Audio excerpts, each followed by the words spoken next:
Um ambiente simplesmente elétrico e o som ensurdecedor de mais de 28 mil vozes pulsando no estádio Newton Santos. Foi uma noite de arrepiar. Um cenário digno das grandes noites de Copa Libertadores, com toda certeza. Um salve para a torcida alvinegra e para todo mundo que acompanha a nossa cobertura diária do Glorioso. É sempre bom estar aqui para debater esses momentos decisivos. Com certeza. E olha, antes de entrarmos nos detalhes táticos e nos bastidores do que aconteceu no gramado, eu já faço aquele pedido fundamental para quem está nos ouvindo. Aquele reforço de sempre. Exatamente. Deixem o like aqui embaixo, coloquem o nome e a cidade nos comentários. Nossa equipe de reportagem quer muito saber de onde a nossa audiência está acompanhando as notícias. É essa comunidade alvinegra espalhada pelo Brasil e pelo mundo que é o grande motor do nosso trabalho. Falou tudo. Então, façam esse barulho nos comentários para a gente continuar fortalecendo a nossa rede de informações. O engajamento de quem nos acompanha é o que dá vida a este espaço de debate. E a noite que temos para analisar hoje oferece um material riquíssimo, cheio de nuances que vão muito além do que o placar sugere. A manchete principal do nosso boletim especial é de alívio e de missão cumprida. O Botafogo venceu o Nacional de Potosí por 2-0. Construindo o placar com gols de Alex Telles e Danilo. Isso, divididos cirurgicamente em um a cada tempo. E com esse resultado, a gente fecha o placar agregado em 2-1. Revertendo de vez a desvantagem daquele jogo dificílimo na altitude boliviana. Exato. O Glorioso avança na Libertadores de 2026 e agora o radar já aponta lá para o Equador. Onde o adversário da terceira fase será o Barcelona de Guayaquil, é o último e talvez o mais duro degrau antes da cobiçada fase de grupos. E o relógio não para, né? O jogo de ida já acontece na semana que vem. Pois é, o nível de exigência continental apenas aumenta a partir de agora. Mas a nossa missão nesse mergulho tático de hoje não é simplesmente ler estatísticas ou ficar narrando os gols. Temos que ir mais fundo. O objetivo do nosso espaço é entrar na cabeça do técnico Martim Anselmi e entender as engrenagens da equipe. A gente vai desvendar os motivos reais que causaram aquele apagão angustiante no segundo tempo. E também analisar a fundo o peso do talento do Danilo no ecossistema do time. Sem contar que, o mais importante de tudo, vamos traduzir de forma visual e simples as variações táticas defensivas que garantiram essa classificação. Ok? Vamos desempacotar isso? Vamos lá. Para começar, a gente precisa olhar para a gangorra de desempenho entre a primeira e a segunda etapa. O primeiro tempo foi um monólogo do Botafogo. Totalmente. Uma pressão asfixiante que poderia facilmente ter terminado em uma goleada. O que é fascinante sobre essa dualidade do jogo é a forma como o próprio Martim Anselmi dissecou o problema na coletiva de imprensa. Ele foi bem transparente, né? Demonstrou uma honestidade intelectual rara no futebol, sabe? Ele reconheceu o volume de jogo altíssimo da primeira metade, destacando que a equipe produziu o suficiente para ir ao vestiário com 3 gols de vantagem. A estratégia inicial funcionou com precisão cirúrgica. Exato. O Botafogo empurrou o Nacional de Potosí para trás, recuperou a bola rapidamente e criou inúmeras chances. O grande desafio, que se tornou muito evidente na volta do intervalo, foi manter esse nível de intensidade e controle. O treinador envolvia um conceito muito interessante. Aquele de defender com a bola. Isso. Trazendo isso para uma realidade palpável para quem está ouvindo, é como o clássico jogo de bobinho. Bem lembrado. Se a nossa equipe detém a posse de bola lá no campo de ataque, o adversário fica correndo atrás e, por uma questão de lógica básica, não tem como atacar a nossa defesa. É uma forma de descansar os zagueiros e desgastar o rival simultaneamente. O problema é que a execução dessa ideia ruiu completamente nos 45 minutos finais. Ruiu de vez. O Nacional de Potosí cresceu, começou a ganhar as divididas e o Botafogo perdeu essa capacidade vital de reter a bola. E a partir do momento em que o time perde a posse de forma recorrente, aquele conceito de defender com a bola se desintegra. Faz todo sentido. A tentativa de correção do Anselmi gerou um efeito em cadeia muito curioso. Ele tentou ajustar a estrutura. O que ele fez exatamente ali na hora do desespero. Primeiro, ele recuou a equipe para sair jogando com 3 homens.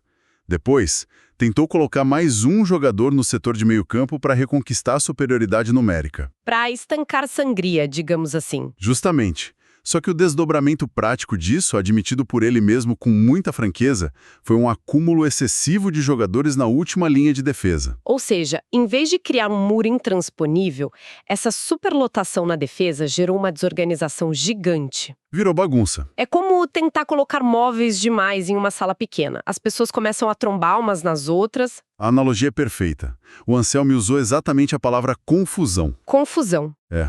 Os jogadores perderam as referências de marcação porque havia gente demais ocupando o mesmo espaço. E isso permitiu ao adversário encontrar brechas que não existiam no primeiro tempo. Só que, se conectarmos esse erro estrutural ao panorama geral, a gente precisa adicionar os fatores físico e psicológico. Que operam como aceleradores de qualquer problema tático, né? Com certeza. Anselmi foi muito enfático ao descrever o peso da camisa e do torneio. O time não recuou de propósito no segundo tempo. Eles queriam continuar em cima. Os jogadores queriam pressionar alto, queriam roubar a bola lá no campo do Potosí. No entanto, a Libertadores carrega uma atmosfera de tensão singular. Ainda mais em uma fase prévia. Exato. Uma eliminação precoce, ainda nessa fase, cria um buraco financeiro e emocional na temporada de qualquer clube brasileiro. É um peso invisível que amarra a perna dos jogadores. E o treinador falou sobre o acúmulo de coisas. A gente não pode ignorar a maratona brutal que foi a viagem de ida para a Bolívia. Aquele cansaço acumulado da altitude. Sim, e a pressão de precisar reverter um placar adverso em casa. Tudo isso drena a energia muito mais rápido do que um jogo normal de campeonato estadual. A estafa física bateu na porta no segundo tempo. Transformando essa queda de rendimento em uma verdadeira tempestade perfeita. Foi a confusão tática de posicionamento somada ao limite da exaustão humana. Por isso a vitória teve um sabor de sobrevivência. Total. O Botafogo precisou saber sofrer, sabe? Precisou suportar a pressão e a própria desorganização momentânea para garantir a vaga. E quando o coletivo oscila ou sofre com desgaste físico extremo, é um momento em que a qualidade individual precisa falar mais alto para desafogar a equipe. E como falou? O que nos leva diretamente a um dos nomes da noite. O segundo gol que trouxe aquele alívio monumental para quem estava roendo as unhas na arquibancada. Saiu dos pés do Danilo. A atuação dele não se resumiu apenas ao gol, mas a uma capacidade de chamar a responsabilidade em um momento de sufoco absurdo. Ele pisou na bola, Cadenciou o ritmo e mostrou por que tem um status tão diferenciado dentro do elenco. o impacto dele no time é inegável. E o Anselmi não economizou nas palavras. O que ele disse exatamente... Ele mandou logo um Danilo é um jogador top, faz diferença. Foi a frase exata do técnico. Um baita elogio. Ter no meio-campo um atleta que consegue ler os espaços, que não se esconde do jogo sob pressão e que tem a frieza para definir uma jogada crucial, muda completamente a rotação de uma equipe. Ele funciona como uma âncora de estabilidade técnica quando a tempestade tática acontece. É bem por aí. Só que a filosofia de trabalho do Anselmi e a forma como ele gerencia o vestiário nunca permite que a análise termine na exaltação de um único herói. Ele sempre puxa para o coletivo. Imediatamente após reconhecer o talento fenomenal do Danilo, o treinador fez um movimento retórico de redirecionar os holofotes para o restante do grupo. Ele construiu a narrativa de que a estrela só tem espaço para brilhar porque existe um céu escuro e vasto servindo de pano de fundo. Que poético! E essa metáfora traduz perfeitamente a visão de elenco do treinador. Ele enxerga a equipe como uma engrenagem altamente interdependente. Ou seja, o Danilo só tem a liberdade para criar, infiltrar e finalizar porque existe uma estrutura de suporte suando a camisa nas trincheiras. Exatamente. Anselmi fez questão de mencionar o peso de algumas ausências, citando especificamente Cris Ramos e Marçal. E vem lutando contra a falta de sequência, ultimamente. Mas cuja experiência e presença teriam sido extremamente úteis em um jogo físico e tenso como esse. E o momento que talvez melhor ilustre a valorização do trabalho invisível foi quando ele citou o Newton. Foi um grande momento da coletiva. Em meio a perguntas sobre artilheiros e jogadores consagrados, o Anselmi parou a coletiva para exaltar um jovem, Um garoto que entregou uma dedicação absurda sem a bola. fazendo aquelas coberturas defensivas, correndo para fechar linhas de passe e roubando jogadas no meio campo. É o tipo de trabalho operário que raramente ganha manchete, mas que sustenta todo o esquema tático. O que nos mostra como o Botafogo está desenhando seu planejamento para 2026. O objetivo principal do departamento de futebol é fomentar uma competição interna feroz. Porém saudável, né? Claro, saudável. Anselmi não quer 11 titulares confortáveis. Ele quer um grupo onde o jovem, correndo sem parar, pressione o veterano consagrado a entregar o seu máximo todos os dias. A elevação do nível técnico não vem apenas do mercado de transferências, mas dessa disputa diária por cada metro quadrado de gramado no centro de treinamento. Falando em esquemas táticos e metros quadrados de gramado. Aqui é que a coisa fica realmente interessante. Chegamos ao momento em que precisamos traduzir a prancheta do professor. Vamos descomplicar isso. Durante a entrevista, Anselmi entrou em detalhes sobre a geometria do time que pareciam saídos de um manual avançado de xadrez. O grande desafio que ele apresentou foi muito claro. Como funciona construir com 3, mas defender com 4. É a grande charada. Na armadilha dos jargões indecifráveis, a gente precisa olhar para os dois momentos principais do jogo. Começando pelo momento ofensivo, então. A famosa construção de jogo. Isso.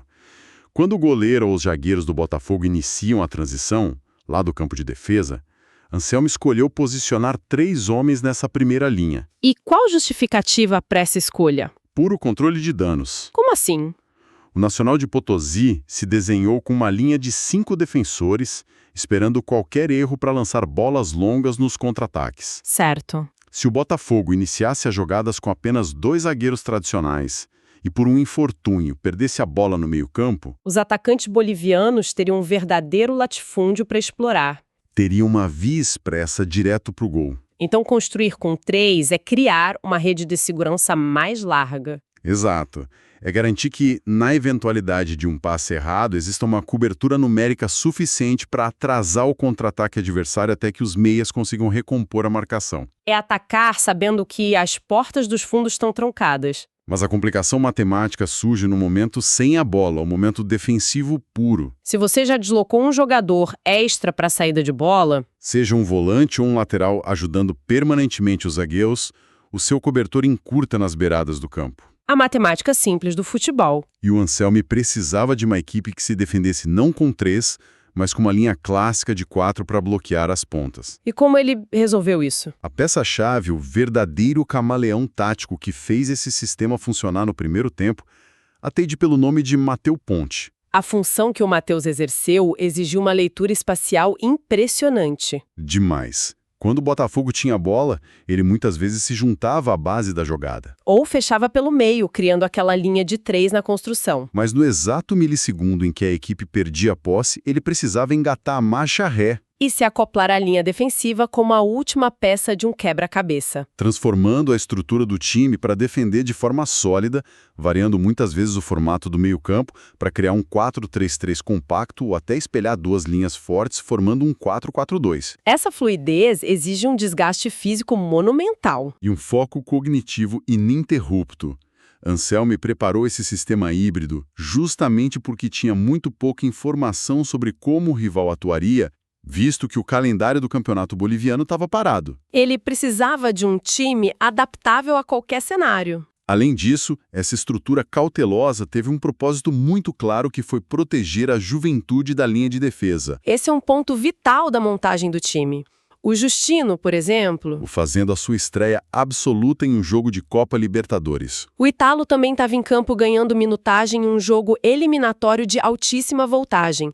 O treinador montou uma engrenagem que não deixasse esses garotos expostos no mano a mano. O sistema foi desenhado para abraçar os jovens, dar opções de passe fáceis e garantir que sempre houvesse alguém na cobertura. E continuidade. E essa atenção aos detalhes estruturais deságua diretamente na cobrança individual sobre os jogadores que atuam pelos lados do campo. Se a defesa precisa se recompor rapidamente e o ataque precisa alargar a linha de 5 defensores do adversário, As pontas se tornam o coração da equipe. o que nos leva ao corredor esquerdo e direito, com Alex Telles e Vitinho.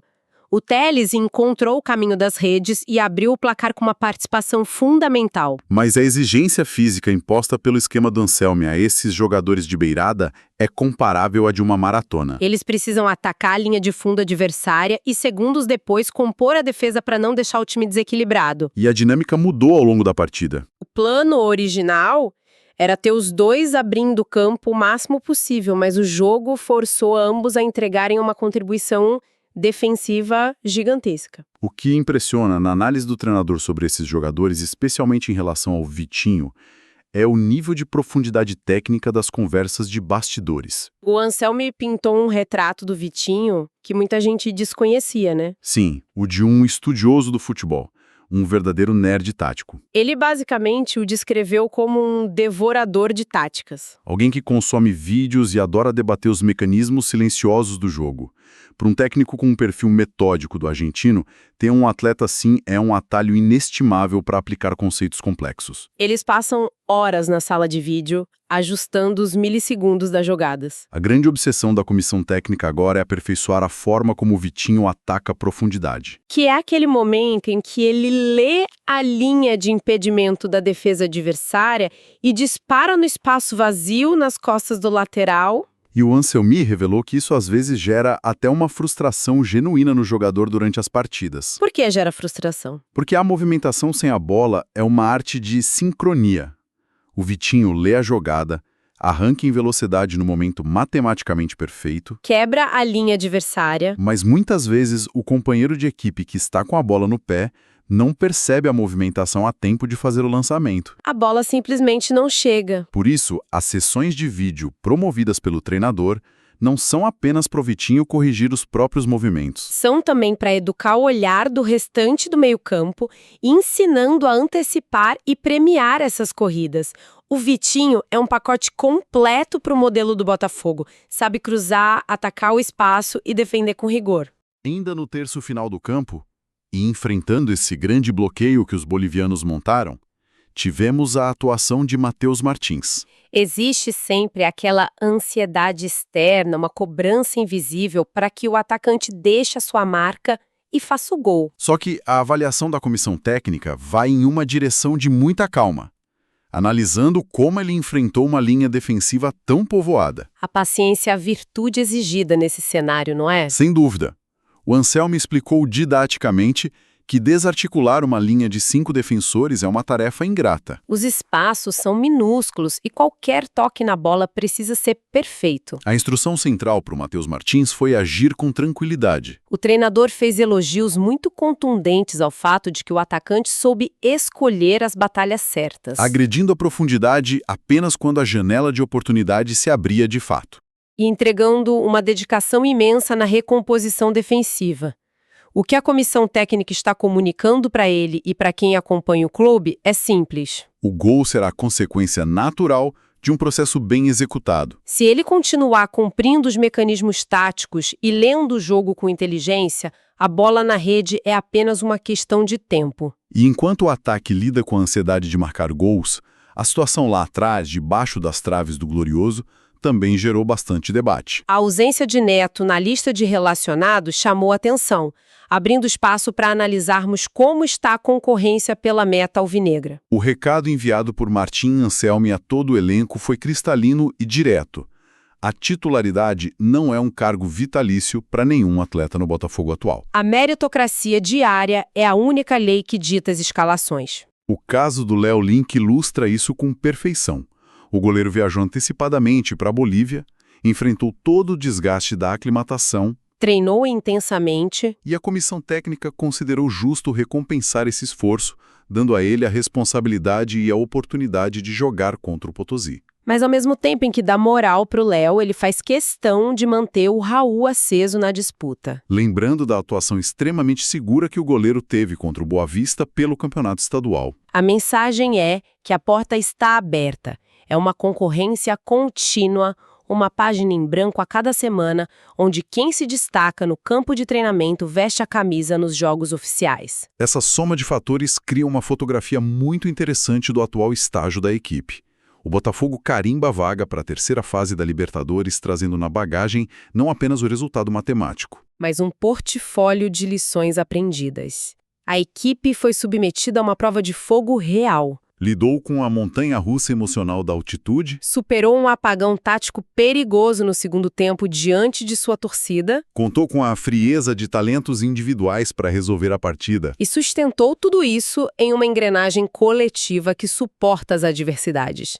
Essa resistência emocional nos leva diretamente para a reta final da nossa análise. E o ponto de encerramento da entrevista coletiva nos apresentou um Martin Anselmi bem fora daquela figura do estrategista frio. Revelando um lado profundamente humano e reflexivo sobre a engrenagem trituradora do nosso futebol. O treinador fez uma espécie de desabafo sobre como a agenda brasileira praticamente proíbe que profissionais e torcedores desfrutem de um momento de conquista. O ciclo de exigência tão voraz que mal há tempo de respirar. A frase "amanhã eu já tenho outro sentimento" sintetiza a vida do profissional de futebol no Brasil.